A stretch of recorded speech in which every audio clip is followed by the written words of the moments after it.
పేదవాడికి సహాయం చేస్తే వచ్చే సంతోషం ఏ పనిలోనూ ఉండదని ఏపీ సీఎం చంద్రబాబు నాయుడు అన్నారు. డాక్టర్ బిఆర్ అంబేద్కర్ కోనసీమ జిల్లా చెయ్యూరులో సీఎం పింఛన్లు పంపిణీ చేశారు. ముందుగా గ్రామంలో ఉపాధి హామీ పథకం కూలీలతో ఆయన మాటామంతి నిర్వహించి అక్కడి నుండి ప్రజావేదిక సభలో సీఎం పాల్గొని ప్రసంగించారు. లబ్ధిదారులు ఎక్కడ ఉంటే అక్కడికి వెళ్లి పింఛన్ అందించేలా చర్యలు చేపట్టామన్నారు. ఇచ్చిన హామీ మేరకు అధికారంలోకి రాగానే పింఛను మొత్తాన్ని పెంచడం జరిగిందని చెప్పారు. కొంతమంది నేను చూస్తున్నాను, స్పీడ్ పెంచుతున్నారు, రోడ్డు మీద పోతా ఉంటారు. ఆ రోడ్డు మీద పోయినప్పుడు ర్యాష్ డ్రైవింగ్, తాగేసి డ్రైవ్ చేయడం, లెక్క లేకుండా వెళ్ళిపోవడం. అంటే ఇవన్నీ ఎక్కడికి పోతారు? మీ ప్రాణం ఇంపార్టెంట్.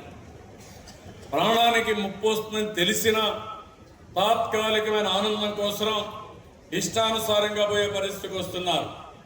నేను వాళ్ళకు కూడా చెప్తున్నా, రేపు రాబోయే రోజుల్లో నేను సీసీటీవీ కెమెరాలు అన్ని రోడ్లో పెట్టి ఎవరైనా స్పీడ్ ఎక్కువ పోయినా, తాగేసి తిరుగుతా ఉన్నా, లేకపోతే బెల్ట్ పెట్టుకోకపోయినా ఇమ్మీడియట్గా అందరినీ నియంత్రణ చేస్తాను. దీనివల్ల చాలా చెడ్డ పేరు వస్తూ ఉంది రాష్ట్రానికి, మేము చేయలేకపోతున్నామని. కాబట్టి ఈరోజు మన ఎమ్మెల్యే కూడా వీళ్ళందరూ చనిపోయిన వాళ్ళకి ఎక్స్గ్రేషియా వాళ్ళని ఇస్తా, కానీ ఇది అలవాటు కాదు. ఆ పిల్లల జీవితాలు ముఖ్యం. కాబట్టి ఈ 10 మందికి మాత్రం ఒక్కొక్క 2 లక్షల రూపాయలు ఇస్తాం. ఇదే ఆఖరి. భవిష్యత్తులో ఇలాంటి వెంచర్ చేయొద్దని ప్రతి ఒక్కరు కోరుతున్నా. ఆ పిల్లల కోసం ఆ కుటుంబ సభ్యులకు 2 లక్షల రూపాయలు చొప్పున ఎక్స్గ్రేషియా ఇస్తామని మీ అందరికీ హామీ ఇస్తున్నా.